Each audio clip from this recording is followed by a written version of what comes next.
going on, guys? Chris the Marvel Buff Nerd here. It's been a little bit since I've made my last video, and I apologize for that. I've recently taken on a new job managing my local movie theater here in town, which is really exciting, but it's caused me to kind of have two jobs going on at the same time, one during the day and one in the evenings, so videos have been a little slower here lately. This is going to be a movie review, though, for Army of the Dead, Zack Snyder's latest movie that came out on Netflix Friday.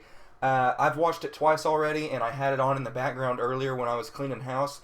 Suffice to say, I really like this movie a lot, but I'm kind of a Zack Snyder fanboy to an extent, and I didn't always like him. There was a time in my life not too long ago where I said not very nice things about the man after a few, after the superhero thing. Before I knew the full story, though. So I've come to really be a huge fan of his, and by and large, I like almost all of his movies anyway. Watchmen, BVS, Ultimate Edition, Zack Snyder's Justice League, and now Army of the Dead and Dawn of the Dead. Those five movies I could rewatch all day long, really, with no hitch. So I really do like him. I'm coming at this probably from a slight fanboy perspective, but at the same time, while I really enjoyed Army of the Dead, and I had a great time with it, I can still recognize that it does have some flaws, which we will get into here in the review here, because I have no problem looking at things from all sides with an open mind, and while I may love something, I can also critique it and still have a good time with it with no issues. So right off the bat, though, let's start off with all the good. I really enjoy the cast in this.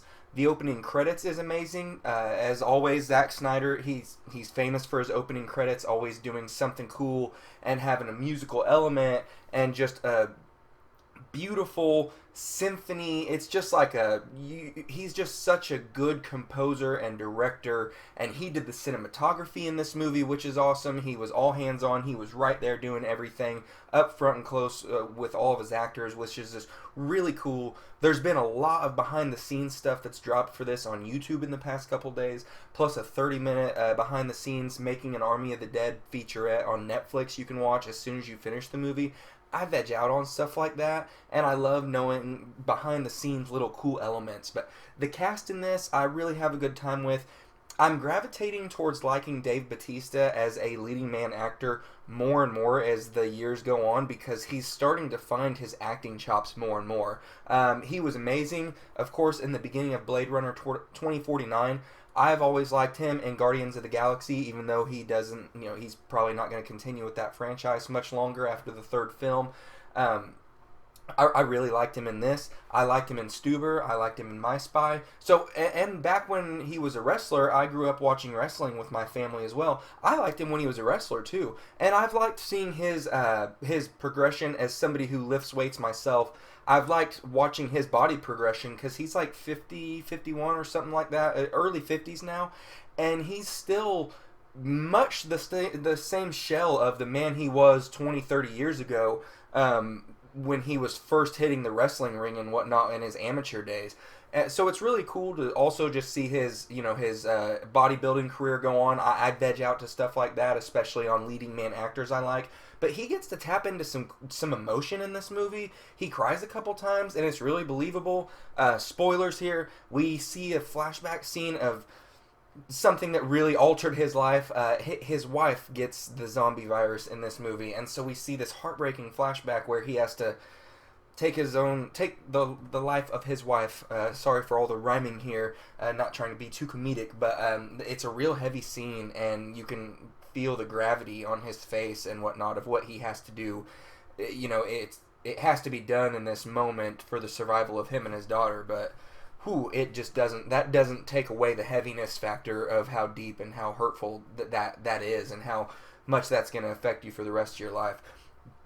When we pick up with him, he's really not, I want to say, down on his luck, but he's very aware of his situation, that he's flipping burgers even though he's a man that's put his life on the line multiple times for his country and his fellow people. He's already been into the army section, or the zombie section of Las Vegas, because that's something cool in this movie, where the premise is not the whole apocalypse, the zombie apocalypse is everywhere worldwide or nationwide. It's just contained, literally, pun intended I guess, with shipping containers inside Las Vegas. So there's been missions in the past that we see during the opening credits where he's put together teams of zombie killing mercenaries, basically, of people that come from normal background lives, like soccer moms, teachers, guys with philosophy degrees, just people from all walks of life that have had to, over time, kind of morph into these zombie killing mercenaries because of one mission or one agenda or another. And that was cool to kind of, flash back and see them holding their little self-portraits of like what their lives looked like before all this shit hit the fan and whatnot, and zombies entered the world. So that was really cool when we get to meet all of the different, putting the team together section and whatnot. You have a lot of great characters in here, though. I really enjoyed Omari Hardwick as Mr. Van Housen. I enjoyed Dieter, our safecracker. He was funny. Goose, the YouTube dude, he was cool. I wish he would have done some more YouTube like trick shot stuff during the actual heist mission. That would have been cool. Tig Notaro was amazing in this, and something that, if you don't know, all of Tig Notaro's scenes, she's a helicopter pilot if you don't know her by name or anything, but all of her scenes are all shot green screen separate from the rest of the cast. She replaced somebody in this movie that got canceled basically for things that I don't want to bring up in my own video, but for very bad things. And so she was a last minute replacement done completely digitally with green screen. All of her stuff was shot by herself separately from everybody else after the fact, and it was edited in seamlessly in post. And unless somebody tells you, you don't know. And even when you do know, and you can kind of pick up on it on the out of focus shots and the way that they cut scenes and whatnot in the background and everything, it makes sense after you know that fact when you see the way scenes are done with her. But it's just seamless. It's amazing. It just speaks to Zack Snyder's ability to really just improvise and have to do things and change and go on the run. And that's something he really does. He'll have his storyboards drawn out and as a loose template, but he won't let that stop him from improvising and having to make changes on the go for the better of things, or when they're necessary, like this, where you had somebody that, just had to be removed from the film very, very quickly, and then you had to get somebody shot and funny and replace and still have a cool character moment and whatnot, or character moments and a cool vibe and everything, and get him replaced in the movie and not be able to tell or anything to the naked eye. Really cool. Speaks to Zack Snyder's skill and his team's skill. Not to forget all of his VFX and everybody that's on his team with him, including his wife Deborah Snyder. I mean, they do great work, and I'm a huge fan of all of it. But when we get into the Las Vegas side of this, we see the zombie kind of hierarchy where there's two different zombie tiers here. You have the alphas that are all, if they're bit by the main guy that we saw in the opening of the movie, the opening scene, where when we see him, Zeus is his name, he's the main alpha. When he bites people, they turn into other alphas that are stronger. They have like superhuman kind of strength, and bullets don't phase them that much unless you shoot them a lot or with real heavy artillery or right in the middle of the head. Other than that, they kind of can bullet time and bullet dodge to an extent, especially if you're just kind of not really a great shot and you're spraying and praying. That added a really good element to this. But also we have your standard just, George A. Romero, Resident Evil 1s, stumbling around shambler zombies, whatever you want to call them, the walkers. We have them too. And so it presents different scenes and different ways to interject them in the story and give you a lot of anxiety. One of the highest scenes and moments or times of anxiety I had in this movie was when they're in the dark building where all the shamblers are hibernating, standing up, and they had to walk around them and not touch them or awake them from their slumber. I was like sitting there like, oh God, oh God, oh God, are they going to touch him? I mean, like the whole time I was on the edge of my seat. I was like, God damn, Zach, you killed it with this premise. I love this. I love seeing this little, different things of how you can implement just your standard zombie. But, oh, cool, they're going to hibernate indoors. So whereas we thought we were safe to go through indoors and whatnot, now we're going to have to navigate through hundreds of hibernating standing zombies that if we touch them or make too much noise, one is going to wake up, and it's a domino effect for the whole area, which we do get to see, which leads to some great gunplay, which it's another section of this. Zack Snyder's amazing at directing action, therefore he is amazing, in my opinion, at directing gunplay action. And a really cool thing about the gunplay in this movie, I'm an airsoft person, and I've played airsoft since I was, I don't know, 10 or 11 years old, and I have a cool little armory out in my garage right now of airsoft guns that I put together over the past year. All of the guns in this movie were gas blowback airsoft guns, and the shells and the fire and everything, the bullets, projectiles, all that were added in digitally in post. Instead of using blanks, he just went with the gas blowback airsoft guns. That way he didn't have to have an armorer on set where he had to have, constant bullets being reloaded. And he shot up close and personal right by the guns and everything a lot in this movie, which allowed for some amazing action sequences, which I'm a huge fan of course. So I'm a fan, service me, that services me, I like that. So he was able to kind of manipulate himself with the camera a lot easier and a lot safer without using blanks, where you still have gunpowder and a little bit of shrapnel, coming out of the immediate point of, the barrel and whatnot, the muzzle. So that was a really cool thing too, I thought, when I was watching some behind the scenes stuff of him breaking down a gun battle scene with the zombies where Bautista has his badass M4 in that drum mag. It's a gas blowback airsoft gun. I was like, that's cool. I have a really cool airsoft gun in my garage, almost just like that. I just need a drum mag for it, and I'd have pretty much the setup. So I thought that was really cool too. There's a lot of cool things in this movie that I just loved vegging out on, man. And you have the zombie tiger, which was awesome too. I can't forget about that. And he mauls the shit out of the douchebag guy, Martin, in this movie, who...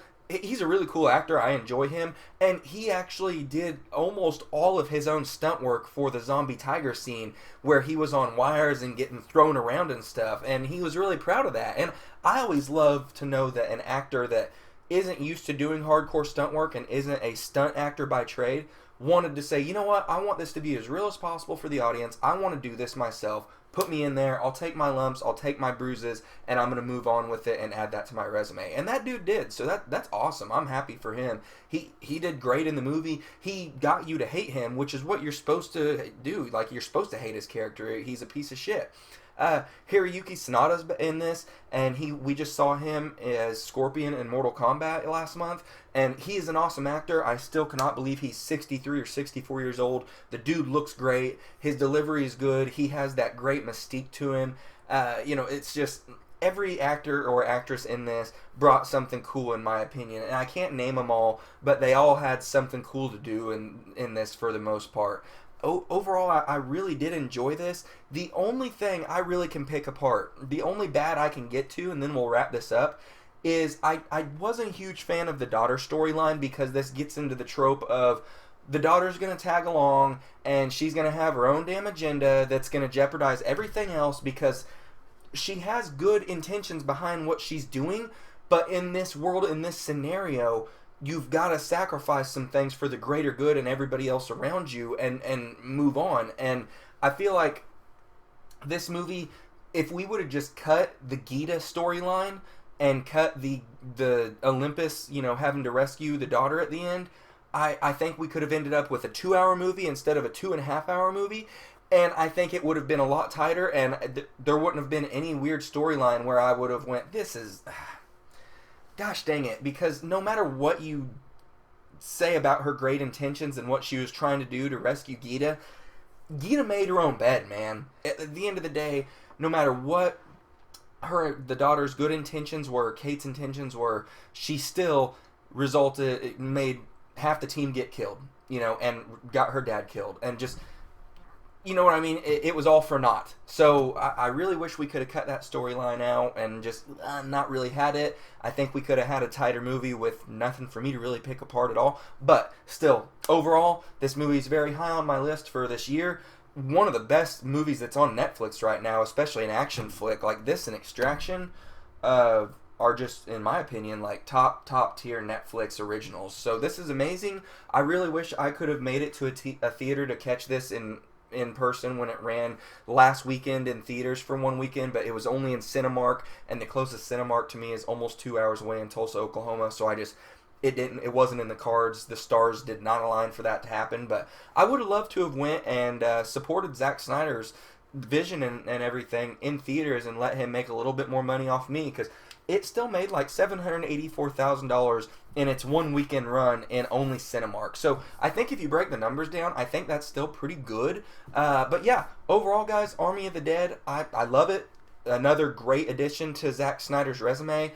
This is a director that I will continue to follow his filmography and his career throughout, and always hopefully enjoy everything he gives me, and for the most part I always have. So let me know what you guys thought in the comment section down below. Did you like Army of the Dead?